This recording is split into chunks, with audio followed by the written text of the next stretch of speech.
maanta waxaan ku faraxsanahay in ay imaan iskuulka Gulwada oo ah iskuul weyn oo dugsiga hoose dhexe sare ah. maanta waxaa u imaanay inaan iskuulka ku wareejino qalabkii looga hortagay cudurka coronavirus. barnaamijkan oo barnaamijkii ay waday degmada Kismaayo oo kaashanaysa wasaaradda arrimaha gudaha iyo dowladaha hoose Jubbaland.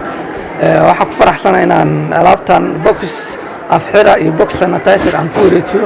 waxaa inoo keeneen qalabkii looga hortagay coronavirus oo maaragtay face maskigii iyo sanitizerkii marka si wanaagsan baan uga guddoonnay insha Allah tacaala annagana waan isticmaali doonaa baahina waan u qabnay waan uga mahad celinaynaa maamulka degmada iyo mas'uuliyiintii inagu soo wareejisay iyo cid kastoo gacan ka siisay baan u mahad celinaynaa.